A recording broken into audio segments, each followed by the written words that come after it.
સુરતના પાંદેસરા વિસ્તારમાં આજે એક મોટી દુર્ઘટના ટળી હતી. પાંદેસરાના દક્ષેશ્વર નજીક બીઆરટીએસ બસનો ગમખ્વાર અકસ્માત સર્જાયો હતો, જેમાં ડ્રાઈવરે સ્ટીયરિંગ પરનો કાબુ ગુમાવતા બસ ડિવાઈડર સાથે અથડાઈ હતી. સદનસીબે આ ઘટનામાં કોઈ જાનહાનિ થઈ નથી. પાંડેસરાના દક્ષેશ્વર નજીક બીઆરટીએસ બસનો ગમખ્વાર અકસ્માત સર્જાયો હતો, જેમાં ડ્રાઈવરે સ્ટીયરિંગ પરનો કાબુ ગુમાવતા બસ ડિવાઈડર સાથે અથડાઈ હતી.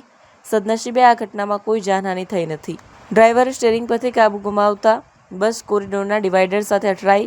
પ્રાથમિક માહિતી મુજબ સુરતના પાંડેસરા વિસ્તારમાં આવેલા દક્ષેશ્વર મહાદેવ મંદિર પાસે મુસાફરોથી ભરેલી બીઆરટીએસની નવી ઇલેક્ટ્રિક બસ પસાર થઈ રહી હતી.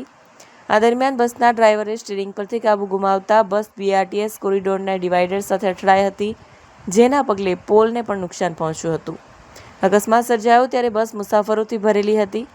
અકસ્માત થતાં જ તાત્કાલિક તમામ મુસાફરોને બસમાંથી સુરક્ષિત રીતે નીચે ઉતારી લેવામાં આવ્યા હતા, જેના કારણે એક મોટી જાનહાનિ ટળી હતી. જોકે અકસ્માતમાં બીઆરટીએસ બસને ભારે નુકસાન પહોંચ્યું છે.